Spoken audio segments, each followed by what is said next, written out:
Halo, assalamualaikum warahmatullahi wabarakatuh. Nah, video ini pastinya pas banget ya, yang suka banding-bandingin barang baru sama barang bekas.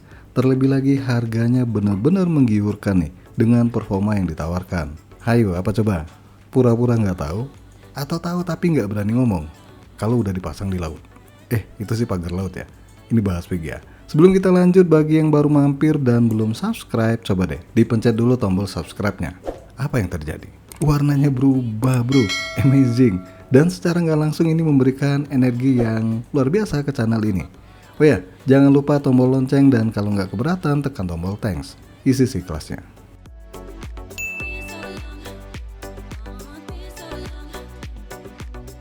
Kalau ngomongin pagar laut, maksudnya VGA bekas, harga di bawah 1 juta rupiah itu banyak banget pilihannya. Masalahnya kita nggak tahu mana VGA yang hidupnya bentaran atau yang tahan banting. Makanya di judul saya bikin untung-untungan ya. Ya syukur-syukur dapet yang awet, tapi kalau lagi apesnya baru seminggu udah modiar.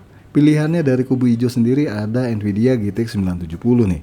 GTX 960 versi 4GB atau 2GB, GTX 1060 3GB atau Nvidia GTX 1050.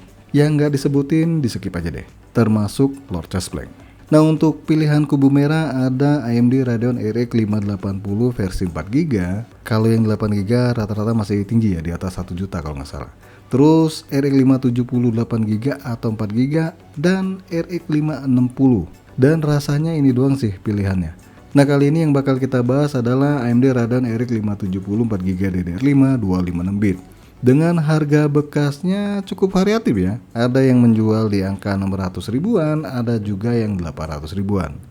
Bahkan ada yang 100 ribuan. Tapi rusak tuh, nggak bisa dipakai. Dan yang bakal kita bahas ini adalah merek Polar alias Power Color. Tapi ini nggak ada hubungannya sama celana kolor ya. Nah, VGA ini di kisaran 700 ribuan kalau lihat di marketplace. Dengan tampilan yang gagah dan udah pakai metal black plate di bagian belakangnya. Kalau dipasang di PC itu berasa PC dewa ya kalau pakai VGA ini.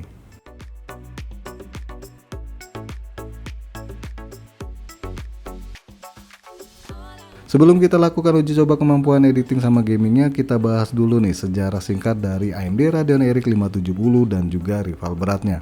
VGA ini keluar pertengahan tahun 2017 yang lalu. Ya tergolong nggak muda-muda banget ya. Udah tua juga sih, dan kalau nggak salah ditargetkan buat melawan langsung Nvidia GTX 1060 versi 3GB. Tapi faktanya kemampuan gaming RX 570 ini kalah kalau dibandingkan GTX 1060 3GB. Ya kalah tipis sih. Ini kalau lihat di text power up ya. Dan kalah telak nih kalau dibandingkan Nvidia GTX 970. Secara teknologi VGA ini masih cukup oke sih. Walaupun sayangnya untuk VRAM 4GB berasa kurang bahkan di resolusi 1080p di sebagian game. VGA ini udah full support DirectX 12 ya, tapi belum versi yang ultimate. So dipastikan masih sangat support buat game-game terkini. Kecuali yang nuntut ray tracing nih, macam Indiana Jones, dipastikan nggak bakal bisa running ya. Untuk interface yang digunakan, VGA ini masih pakai PCIe Gen 30X16. Sedangkan kebutuhan daya sendiri minimal power supply buat ngangkat VGA ini hanya di 450 watt dengan konektor 1x6 pin. TDP-nya 150 watt. Tapi khusus Polar ini sendiri dia butuh 1x8 pin konektor power supply. Dan rekomendasi resolusi layar sih masih oke di 1080p. Nah, untuk driver yang saya pakai di sini pakai driver terbaru ya saat video ini dibikin. Dan spek PC yang saya pakai masih Core i5 Gen 13, RAM 32GB DDR5, pakai SSD NVMe buat Windows 11 dan SSD SATA buat game. Walaupun ada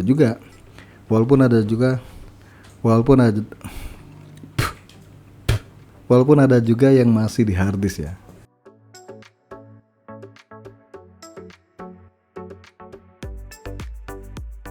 Lanjut tes render video 4K dan 1080p hasil rekaman handphone durasi 1 menit 30 detik. Untuk video 4K, ke 4K sendiri, ini makan waktu di Adobe Premiere kurang lebih 4 menit ya. Lebih lama daripada RX 560. Nggak tahu kenapa nih. Lanjut di resolusi 1080p, butuh waktu 1 menit 18 detik. Dan inilah alasan kenapa si GTX masih laku ya. Buat editing video sih masih oke Nvidia. Bahkan kalau dibandingkan GTX 750 Ti sekalipun. Kemudian Benchmark Cinebench R15 ini hasilnya rada aneh sih ya. Kencengan ini dibanding RTX 2060 Super, tapi lagi-lagi kemungkinan aplikasi satu ini udah nggak relevan lagi buat GPU yang lebih baru. Sedangkan untuk Blender Open Data sendiri, VGA ini nggak kedeteksi ya. Bisa jadi nggak support lagi di Blender Open Data versi terbaru. Selebihnya Benchmark 3D Mark nih, dan bisa dilihat sendiri hasilnya. Oke, langsung aja kita tes gaming dan lihat suhu yang dihasilkan RX 5740 4GB besutan Polar ini, dan juga sedotan daya listrik PC saat pakai VGA RX 570 ini.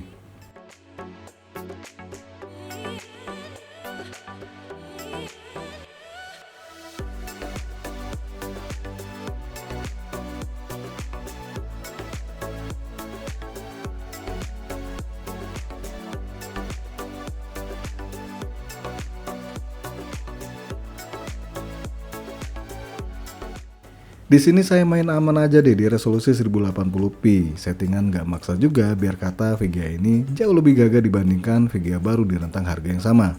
Nah, bagi yang tanya monitornya pakai apa, saya pakai Texware Prime 27 inch resolusi 2K.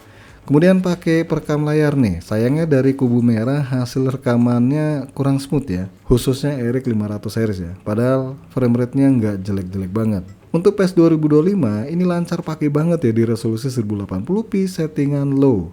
Kalau kalian maksa di settingan medium bisa juga sih, tapi frame rate-nya nggak stabil di angka 60 fps ya. Sedangkan di FIFA 24 sendiri ini cakep banget nih.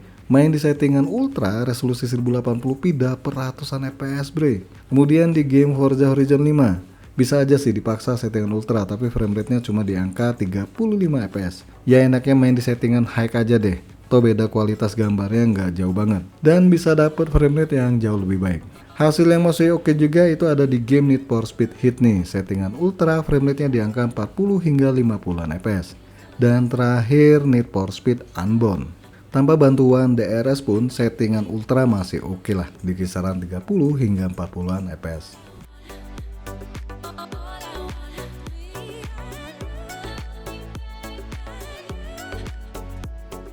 Assassin's Creed Mirage, Far Cry 6, Guardian Galaxy, GTA 5, Watch Dogs Legion, dan Wukong. Nah, game AC Mirage ini tergolong baru ya, nongolnya di pertengahan tahun 2023 yang lalu. Nggak baru-baru banget ya, tapi masih mendingan ya dibandingkan AC Valhalla. Dan di Assassin's Creed Mirage ini sejatinya di settingan medium frame rate yang didapat lumayan sih. Sayangnya untuk minimumnya hancur. Lanjut game Far Cry 6, kalau di settingan ultra masih oke. Cuma paling bagus sih main di settingan medium aja deh, karena frame rate yang didapat lebih cakep lagi. Di game Guardian Galaxy settingan ultra masih cakep juga sih hasilnya. Bisa kalian lihat sendiri di video. Untuk game GTA 5 kalau nggak mengaktifkan MSAA-nya settingan ultra pun masih oke. Terus di game Watch Dogs Legion saya lebih nyaranin main di settingan medium aja ya, karena frame rate minimumnya nggak sehancur di settingan high. Dan terakhir game Wukong nih. Game ini kalau dipaksa settingannya, VGA-nya bakal tersiksa, merana, dan akhirnya bencana. Karena yang punya ngamuk-ngamuk sama PC-nya, terus dibikin konten, nyindir konten yang beginian.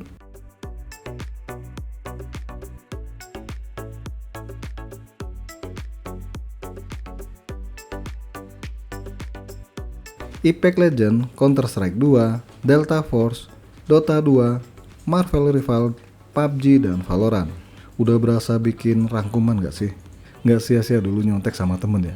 Enggak dong, bikin sendiri. Ngapain nyontek? Yang bikin siapa bos? Pacar, puas. Untuk game Apex Legends settingan ultra masih oke ya, di angka 50 hingga 60 fps.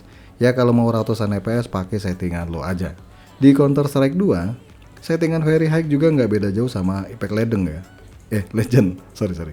Dengan angka di kisaran 50 hingga 80-an fps. Lagi-lagi kalau mau ratusan fps settingan low.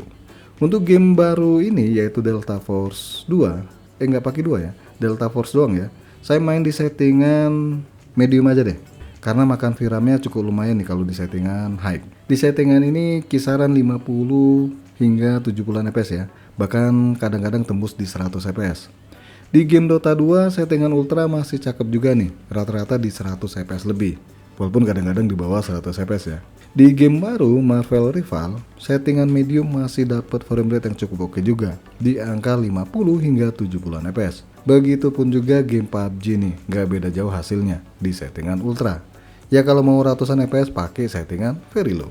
Dan terakhir game Valorant. Di sini saya cuma nyoba satu settingan ya, yaitu settingan high. Frame rate yang didapat masih tumpek-tumpek.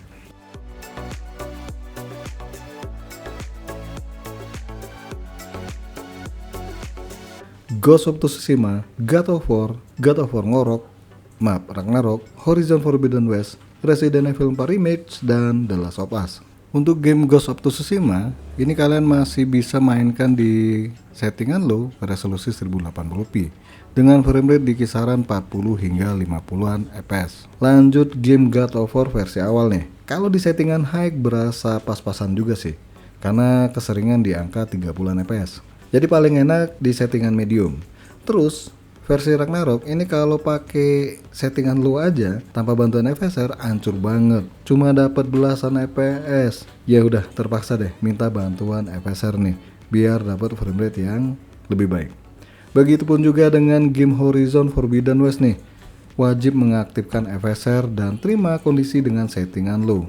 Ini kalau mau dapat frame rate yang oke. Di game Resident Evil 4 Remake, lagi-lagi saya cuma pakai satu settingan doang nih, yaitu Priority Performance, dan dapat frame rate yang terbilang cakep ya, di kisaran 50 hingga 90-an fps.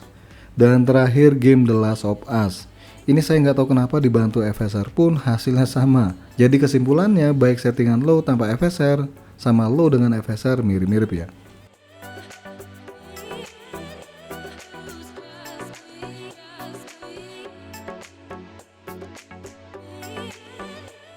Genshin, Honkai, dan Wuthering Waves. Di game Genshin, sejatinya settingan high itu masih oke ya, tapi suka frame drop walaupun nggak terlalu banyak. Mungkin ini efek karena sambil rekam layar sih, jadi sedikit membebani VGA itu juga. Kalau sambil rekod layar sih paling enak settingan medium ya. Samaan dengan Genshin, Honkai juga lebih baik di settingan medium kalau sembari rekod layar. Kecuali kalian nggak rekod layar ya, dan rekam pakai handphone. Mungkin bisa enak di settingan high default. Dan game terakhir Wuthering Waves nih. Di game ini settingan terbaiknya, ini kalau menurut adik saya yang suka main game ginian.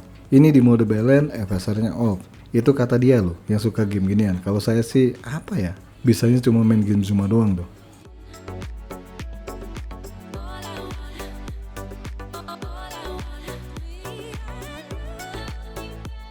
Sekarang kita bahas suhu dan sedotan daya listrik pakai VGA ini.